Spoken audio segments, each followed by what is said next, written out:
ഇന്ന് നമ്മൾ ഇതിലൊരു എമർജൻസി ആക്ഷൻ പ്ലാൻ അല്ലെങ്കിൽ ഒരു വാട്ടർ സ്പോർട്സ് സെൻറ്റർ എങ്ങനെ പ്രവർത്തിക്കണം, എന്തൊക്കെയാണ് അതിലെ ഉപകരണങ്ങൾ, എന്തൊക്കെയാണ് അതിലെ ആളുകളുടെ ഡ്യൂട്ടി, ഇതെല്ലാം നമ്മൾ പഠിക്കാൻ വേണ്ടിയിട്ടും അല്ലെങ്കിൽ അത് ഓപ്പറേറ്റ് ചെയ്യാൻ ഓപ്പറേഷണൽ പ്രൊസീജിയറിന് വേണ്ടിയിട്ടാണ് നമ്മളൊക്കെ ഇവിടെ നിൽക്കുന്നത്. ഇതിൻ്റെ പേര് പാഡിൽ, PADDLE. ഇത് 2 പീസായിട്ട് നമുക്ക് ട്രാൻസ്പോർട്ട് ചെയ്യാനും കൊണ്ടുപോകാനൊക്കെ എളുപ്പം. ഇതിൽ സെൻറ്റിമീറ്റർ എഴുതിയിട്ടുണ്ട്. ഒരു ശക്കലം ചെരിഞ്ഞിരിക്കണം, ഒരു 10-15 ഡിഗ്രി എങ്കിലും. എന്താ കാരണം എന്ന് ചോദിച്ചാൽ, അല്ല ഇതിങ്ങനെ കുനിഞ്ഞു വരുമ്പോൾ നമ്മളത് ഒരുപാട് കിടന്ന് തിരികെ മറിയുകയും ചെയ്യും. കേട്ടോ, തിരികെ മറിയുകയും ചെയ്യും. അപ്പോൾ കറക്റ്റായിട്ട് പോകാൻ വേണ്ടിയിട്ട് നേരെയല്ല, ഒരു 10 ഡിഗ്രി തിരിച്ചിട്ടായിരിക്കണം വെക്കുന്നത്. ഇത് ഒരു തരം പാടില്ല വീട്ടിൽ, ഇത് വെള്ളത്തിലിട്ടുള്ള ഇതും കയാക്കിൽ യൂസ് ചെയ്യുന്നതാണ്. നമ്മൾ താഴോട്ട് എടുക്കുന്നു, ഇങ്ങോട്ട് പോകുന്നു, കരയിലോട്ട് ഇങ്ങനെ അടുപ്പിക്കുക. ഇങ്ങനെ 5 തരം സ്ട്രോക്കാണ് പ്രധാനമായിട്ട് കയാക്കിങ്ങിലാണെങ്കിലും കാനോയിങ്ങിലാണെങ്കിലും ഉള്ളത്. ക്ലിയർ ആയിട്ട് 90 ഡിഗ്രിയിലാണ് എൻ്റെ കൈ ഇരിക്കുന്നത്. ആണോ? 90 ഡിഗ്രി എന്ന് പറഞ്ഞാൽ മനസ്സിലാവുമോ? എങ്ങനെ മനസ്സിലായി? എൽ ഷേപ്പിലല്ലേ? ഇങ്ങനെ ഈ അളവിലെടുക്കുക അതല്ലേ. ഇതിൻ്റെ പേരാണ് റെസ്ക്യൂ ട്യൂബ്. ഇതിൽ കയറി ഇരുന്ന് പോകാൻ ഒരാളെ രക്ഷപ്പെടുത്താൻ. നമ്മൾ ഒരാളുടെ അടുത്തേക്ക് നീന്തി ചെല്ലുമ്പോൾ ആ ആൾ കാണുമ്പോൾ നമ്മുടെ കഴുത്താൻ. ഞാൻ കയാക്കിങ്ങിൽ യാച്ചിങ്ങിൽ കേരള ടീമിൻ്റെ മാനേജറായിരുന്നുകൊണ്ടാണ് ഞാൻ പറഞ്ഞത്. ആധികാരികമായിട്ട് തന്നെ എന്ന് പറഞ്ഞാൽ 35ാമത് ദേശീയ ഗെയിംസ് നടന്നപ്പം പായ്വഞ്ചി ഓട്ടത്തിൻ്റെ കേരള ടീമിൻ്റെ മാനേജറായിരുന്നു. ബോധമുള്ള ആളാണെങ്കിൽ ഈ പിടിച്ച് കുഞ്ഞാണ് ബെൻഡാവും.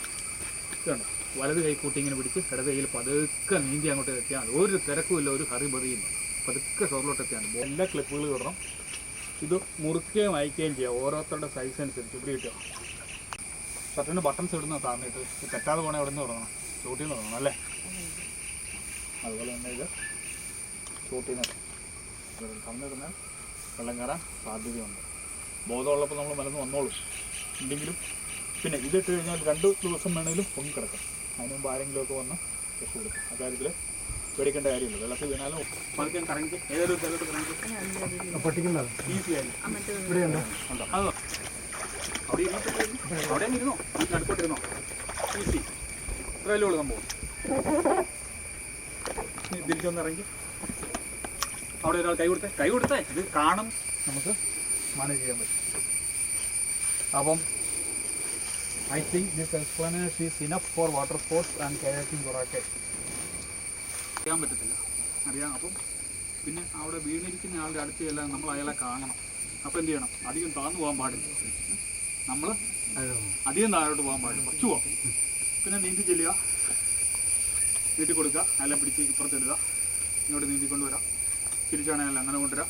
കുറച്ച് താഴെയാണെങ്കിലും ഈ കയറ് അഴിച്ചിട്ട് ഇത് മുകളിൽ കിടന്നോളും. നമ്മൾ ഇച്ചിരി താഴോട്ട് പൊങ്ങിക്കഴിഞ്ഞാൽ ഒരു ചവിട്ടി ചവിട്ടിയത് മുകളിലോട്ട് വരും. ഉപകരണങ്ങളോ അല്ലെങ്കിൽ മറ്റെന്തെങ്കിലും സാധനങ്ങളോ അല്ലെങ്കിൽ ഒരാളെ രക്ഷപ്പെടുത്തേണ്ട ഒരു അവസരം വന്നു. വെള്ളത്തിൽ മാത്രമല്ല, കരയിലാകാം, അല്ലെങ്കിൽ വേറെ എങ്ങനെ കിണറിലോ അവിടെ ഇവിടെ എന്തെങ്കിലും ദുരന്തങ്ങൾ അല്ലെങ്കിൽ അപകടങ്ങൾ എവിടെയാണോ ഉണ്ടാകുന്നതെന്ന് പറയാൻ പറ്റത്തില്ല. അങ്ങനെയുള്ള ഒരു സാഹചര്യത്തിൽ ആളുകളെ രക്ഷിക്കുന്നതിന് വേണ്ടി വിവിധ മാർഗ്ഗങ്ങളുണ്ട്. അതിലൊന്നാണ് എന്തെങ്കിലും മെറ്റീരിയലുള്ള സാധനങ്ങളോ എത്തിക്കാന്നുള്ളത്. അപ്പോൾ അങ്ങനെ എത്തിച്ചു കൊടുക്കുന്നതിന് വേണ്ടി നമ്മൾ കയറുകളും മറ്റൊക്കെ ഉപയോഗിക്കാറുണ്ട്. ആ കയറുകൾ എറിഞ്ഞു കൊടുക്കണം. ഇപ്പോൾ ഇതിൻ്റെ അറ്റത്തൊരു സാധനം കെട്ടിയിട്ടുണ്ട്, പക്ഷേ ആ സാധനമായിട്ട് നമുക്ക് എറിയാൻ പറ്റില്ല. ആ ആളിനെ അല്ലെങ്കിൽ നിങ്ങളുടെ കൂട്ടത്തിലുള്ള ആൾ ഇപ്പോൾ നേരത്തെ പറഞ്ഞ പോലെ രക്ഷിച്ചു, കരക്കെത്തിച്ചു. അവിടെ എത്തിച്ച് വിളിച്ച് നോക്കണം ബോധമുണ്ടോ ഇല്ലെന്ന്. ആദ്യമേ നമ്മൾ കരയിലോട്ട് ആളെ വലിച്ചിങ്ങനെ എടുക്കണം. പിന്നെ പുറകിൽ നിന്ന് എപ്പോഴും വലിച്ച് ഇങ്ങനെ എടുത്തോണ്ട് ഇങ്ങനെ കൊണ്ടുപോകുള്ളൂ. അതിൻ്റെ നമുക്ക് നമ്മളൊക്കെ വെയിറ്റ് കൂടിയ ആളിനെ ആണെങ്കിലും ഇങ്ങനെ പുള്ളി ചെയ്യാം. അതുകൊണ്ടാണ് അത് അങ്ങനെ കൊണ്ടുവരാൻ പറഞ്ഞത്. അവന് റെസ്പോൺസ് ഇല്ല. പിന്നെ ഒന്ന് വേണമെങ്കിൽ നമുക്കൊന്ന് നുള്ളി നോക്കാം. വേദന എടുക്കുമ്പോൾ അനങ്ങുന്നുണ്ടോ അല്ലെങ്കിൽ എന്തെങ്കിലും എക്സ്പ്രഷൻ ഉണ്ടോ എന്ന് നോക്കുക. ഇപ്പം വെള്ളത്തിൽ വീണ ഒരാളെയാണല്ലോ നമ്മൾ കരക്കെത്തിച്ചത്. പുള്ളിയുടെ വായിക്കകത്ത് എന്തെങ്കിലും മറ്റേ മണ്ണോ കല്ലോ എന്തെങ്കിലും കയറിയിട്ടുണ്ടോ എന്ന് നമുക്കറിയത്തില്ല. അത് ചെക്ക് ചെയ്യണം. അത് ചെക്ക് ചെയ്യണം നമ്മൾ ആദ്യമേ അവനെ റിക്കവറി പൊസിഷനിലോട്ട് മാറ്റണം. അത് വെച്ചിട്ട് ഇപ്പം ഇതൊരു കുഞ്ഞുകുട്ടിയാണ്, ഇച്ചിരി വലിയ ആളാണേലും എല്ലാം നമുക്ക് എളുപ്പം ചെയ്യാൻ പറ്റുന്ന ഒരു കാര്യമാണ്.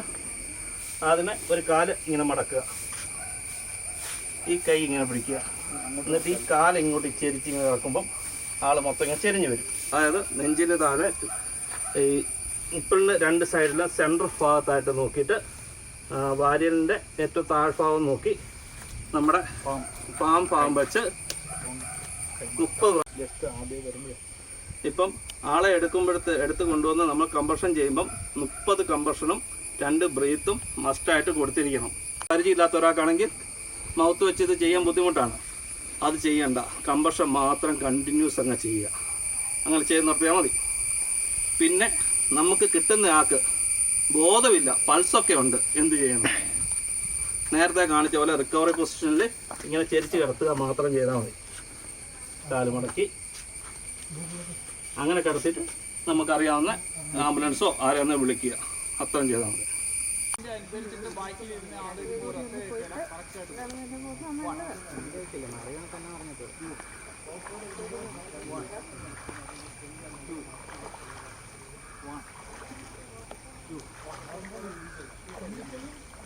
Turn to right. അപ്പോൾ അതിന് സ്വീപ്പ് സ്ട്രോക്ക് എന്ന് പറയും.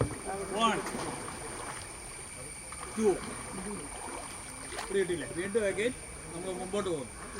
അപ്പോൾ അങ്ങനെ തോന്നിയപ്പോഴാണ് നമുക്ക് ഇനി ഇടത്തോട്ടാണ് തിരിക്കേണ്ടതെന്ന് തോന്നി. അപ്പോൾ വലതുവശത്ത് തൊഴിയിടുക. Sweep stroke 1 2.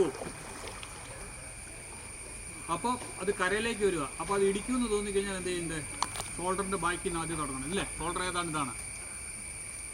റിവേഴ്സ് 1 2 1 2. ഒരുപാട് സ്ഥലത്തല്ല, നമുക്ക് ഇടിക്കുമെന്ന് തോന്നുമ്പോൾ ഉള്ളതാണ്.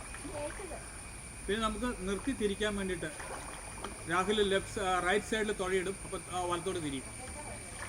ഇട്ടോ വലത്തോട്ട് കുത്തിപ്പിടിക്കും. പതുക്കെ തിരിയുള്ളൂ, പക്ഷേ വലിയ സ്പീഡ് തിരിയേണ്ടാത്തതുകൊണ്ട് ഒരാൾ തുഴഞ്ഞാൽ മതി. ഒരാളുള്ള ഇതൊക്കെ അവനാണ് പുറകിൽ ഇരുന്നുകൊണ്ട് ഇതൊക്കെ ചെയ്യും. പുറകിലിരുന്നുകൊണ്ട് അന്നേരം അതിൻ്റെ ആവശ്യമില്ല. ഇത് എന്നാന്ന് വെച്ച് കഴിഞ്ഞാൽ ചിലപ്പം ഒരാൾക്ക് ഫോൺ വിളിക്കണമായിരിക്കും, അല്ലെ വേറെ എന്തെങ്കിലും കാര്യം. അല്ല, ഞാനിത് അതിനാ സ്വീപ്പ് സ്ട്രോക്കും മറ്റേതും കാണിച്ചത്. തന്നെ പോകുമ്പം അങ്ങോട്ടുള്ള ക്യാപ്പ് എത്ര എണ്ണമായി? Draw stroke കരയിലോട്ട് അടുപ്പിക്കണം. ഇത് അതൊക്കെ ഇങ്ങനെ ഡ്രോ സ്ട്രോക്ക് എന്ന് പറഞ്ഞാൽ കരയിലോട്ടോ പാരലായിട്ടോ അല്ലെ എങ്ങനെയാണല്ലോ അടുപ്പിക്കാൻ വേണ്ടിയിട്ട് ചെയ്യുന്നതാണ് ഡ്രോ സ്ട്രോക്ക്. 5 എണ്ണം ആയില്ലേ? ഞാൻ മുമ്പ് ഇതൊക്കെ പറഞ്ഞായിരുന്നു.